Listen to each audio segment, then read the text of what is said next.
Halo guys, balik lagi bersama aku Daniel Girsang.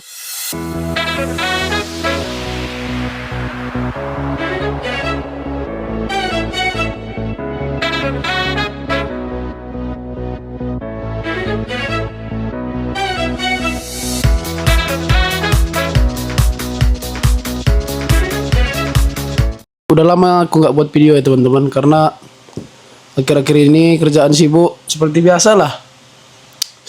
Jadi di video kali ini aku mau cerita sama teman-teman, mau curhat pengalaman aku ketika baru pertama kali masuk ke perusahaan ya teman-teman. Jadi waktu dari Indonesia itu kan, dari Bekasi kami berangkat dari pelatihan pusat, terus sampai di Jepang itu kan belajar lagi di, kalau kami dulu di Osaka, dia dibuat gakko atau sekolah gitu teman-teman. Jadi di situ selama 1 bulan.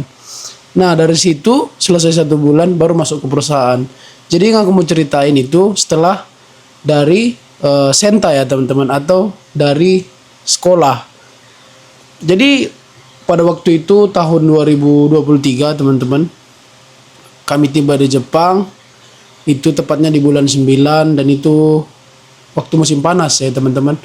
Dan kami selama 1 bulan belajar di Senta di Osaka, dan bulan 10 baru masuk ke perusahaan. Dan pada saat itu aku masuk ke perusahaannya itu bulan 10 tanggal 10 teman-teman. Terus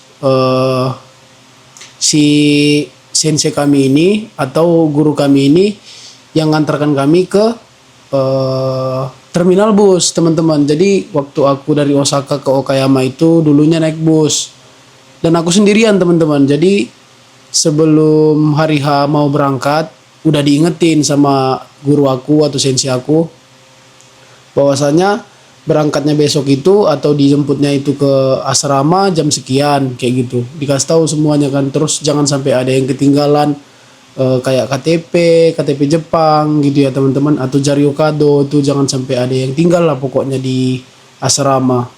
Terus waktu diantar, karena aku kebetulan kesiangan teman-teman, jadi marah-marah lah sensei aku. Dia pakai bahasa Jepang. Kamu gimana kamu? Udah saya ingetin semalam harus tepat waktu, katanya gitu. Marah-marah lah dia sensei saya itu atau guruku itu kan. Terus habis itu kami kan di asrama itu 2 lantai, lantai 1 sama lantai 2. Terus aku turun dari lantai 2 kan teman-teman, udah bawa koper nih. Terus karena buru-buru, dompet aku ketinggalan di lantai 1 di meja teman-teman. Terus aku sadarnya waktu udah di mobil, udah sampai di terminal. Nah karena mood sensei aku itu udah nggak enak, atau guru aku itu udah nggak enak moodnya kan, karena aku terlambat. Terus waktu aku bilang dompetku ketinggalan, makin gak enak dia moodnya. Terus ditinggalin lah aku. Bukan ditinggalin sih, dia cepet-cepet jalannya kan ke terminal itu. Aku bawa gandeng-gandeng koperku sampai putus rodanya kemarin itu karena buru-buru teman-teman. Dan waktu itu pun aku salah juga kan. Jadi diantarlah ke terminal bus, dan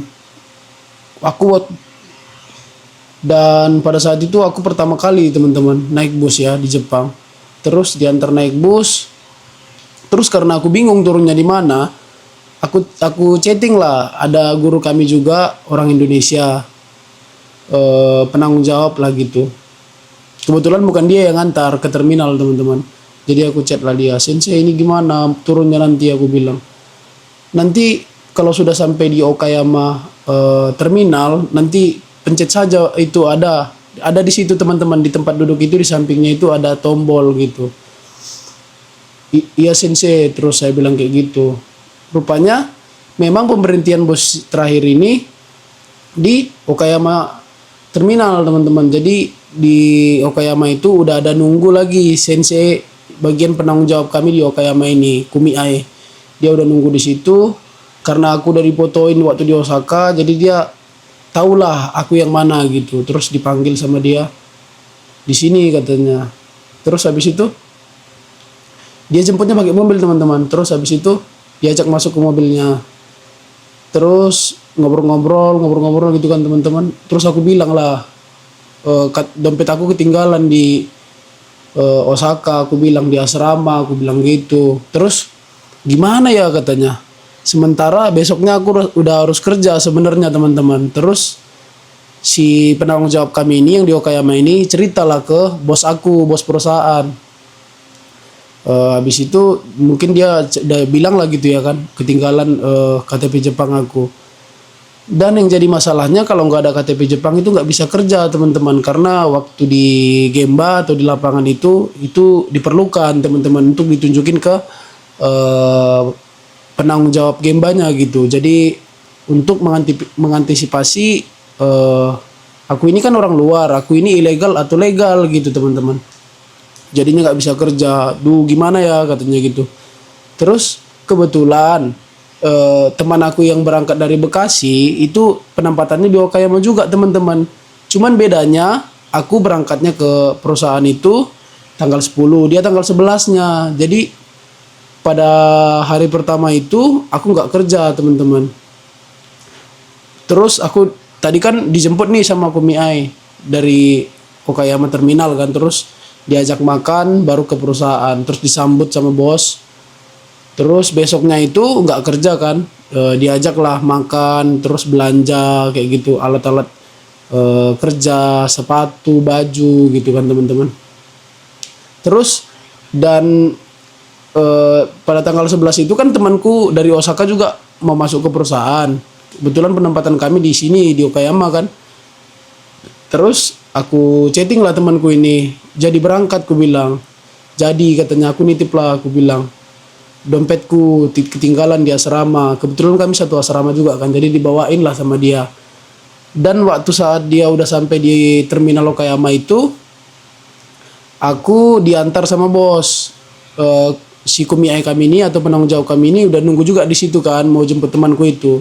Jadinya aku diantar bos sama Kumiai, jadi aku naik mobil Kumiai kan, sekalian jemput temanku itu, sekalian minta KTP Jepangku teman-teman. Dan pada saat itu ternyata dibawain sama temanku dan aku diturunin lah di terminal Okayama itu, dan aku dijemput bos lagi, dan temanku ini yang dari Osaka ini diantar sama Kumiai ke perusahaannya teman-teman gitu. Jadi nggak mau sampaikan di sini dari pengalaman aku buat teman-teman yang mau berangkat ke perusahaan itu, apalagi buat teman-teman yang sendiri nih kayak aku. Kalau teman-temanku kan rata-rata ada yang berdua, ada yang bertiga gitu. Jadi bisa saling mengingatkan. Kalau sendiri kan kita semua kita harus cek gitu kan. Karena kalau nggak ada Jari Ukado teman-teman atau KTP Jepang, kalian itu nggak bisa kerja teman-teman. Karena banyak mungkin yang punya kasus kayak gitu kan. Dia legal katanya, ternyata ilegal kayak gitu. Atau KTP Jepangnya sudah habis masa berlakunya kayak gitu. Jadi untuk mengecek itu harus ditunjukin sama pihak penanggung jawab lapangannya gitu teman-teman.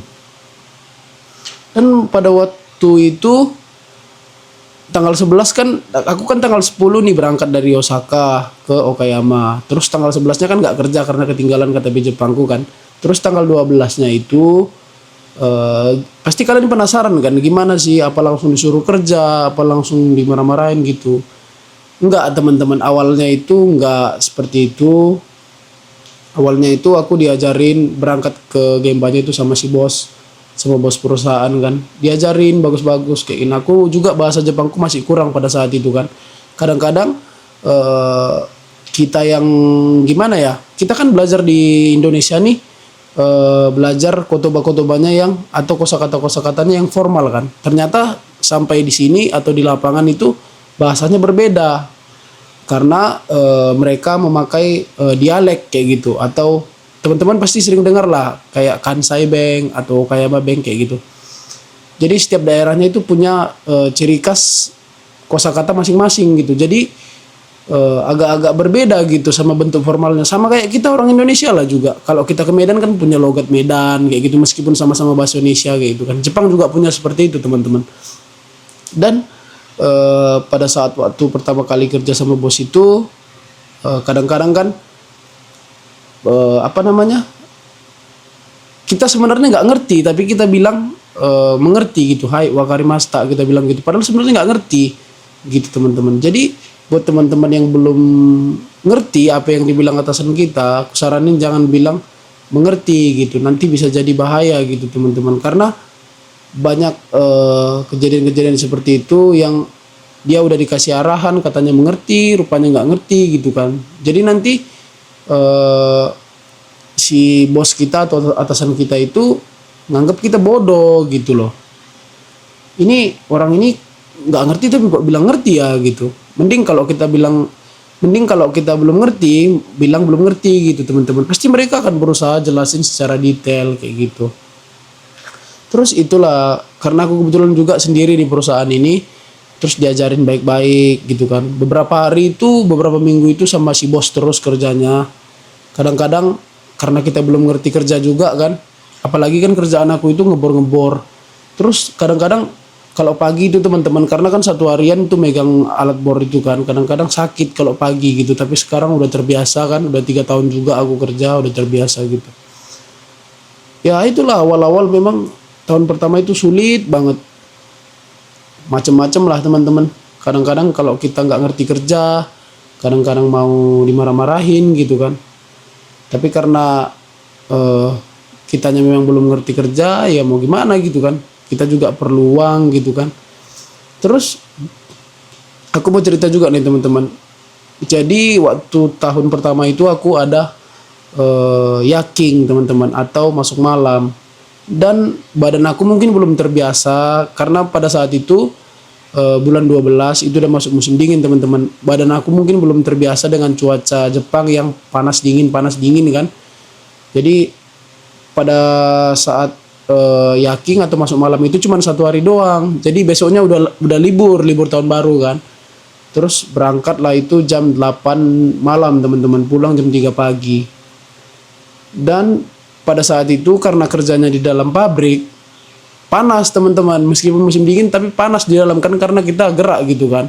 Jadi baju basah, aku lupa bawa baju ganti juga, basah karena keringat, terus masuk angin mungkin teman-teman. Terus pulang jam 3 tuh mandi, terus besoknya bangun aku jam 3 juga, jam 3 sore. Jadi tidurnya itu sekitar, kan pulang nih jam 3, mandi apa segala macam, tidurnya jam 4 lah. Bangunnya sore jam 3. Terus kayak gak selera makan gitu kan, kok badan kok gak enak gitu. Rupanya aku demam teman-teman. Di situ aku sendirian kan di rumah ini. Aku belum ngerti juga caranya ke rumah sakit gitu. Jadinya karena aku panik, aku chatting lah si penanggung jawab kami orang Indonesia kan, sensei kami atau guru kami. Aku bilang aku sakit sensei ya, gini aku bilang. Gimana kita panggil ambulan aja katanya gitu kan, karena aku takut. Aku bilang gak usah. Jadi untungnya karena aku bawa obat-obatan dari Indonesia, jadi itulah aku minum teman-teman. Karena aku punya asam lambung juga kan, ternyata asam lambungku mungkin kumat karena telat makan gitu kan, karena satu harian tidur gitu, telat makan, jadinya kumat asam lambungku. Gitulah teman-teman. Waktu tahun pertama itu banyak banget masa-masa duka-dukanya gitu. Tapi ya mau gimana lagi kan. Tapi sekarang karena udah mulai terbiasa gitu, udah mulai ngerti, badan juga udah mulai terbiasa dengan cuaca gitu kan. Capeknya sih capek ya teman-teman, namanya juga kerja kan. Tapi karena kita perlu uang juga, ya mau gimana lagi gitu. Terus pada saat itu teman-teman aku yang sama-sama tinggal di daerah sini, atau yang sama-sama penempatan di daerah sini, aku buka tuh di WA mereka story-nya jalan-jalan, karena kan udah libur tahun baru kan teman-teman, jalan-jalan apa segala macam, sementara aku di rumah sakit. Aduh gitulah teman-teman. Waktu tahun pertama itu banyak banget masa-masa dukanya. Jadi buat teman-teman yang mau kerja ke Jepang, buat teman-teman yang kuat fisiknya mungkin nggak kayak aku ya, kena penyakit gitu atau sakit gitu karena belum terbiasa. Jadi teman-teman yang mau berangkat ke Jepang itu usahain lah latihan fisik lah di Indonesia gitu. Jangan dimanja-manjain badannya gitu. Karena di sini kerja itu memang keras loh teman-teman. Karena memang kita punya tanggung jawab gitu kan.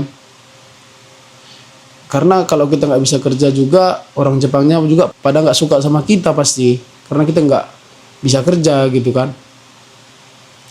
Nah, seperti itulah teman-teman kurang lebihnya pengalaman aku. Buat teman-teman yang udah nonton video ini, sekian pengalaman aku ya teman-teman. Kalau ada yang mau ditanyain bisa tanya di kolom komentar. Sampai jumpa di video berikutnya. Bye-bye.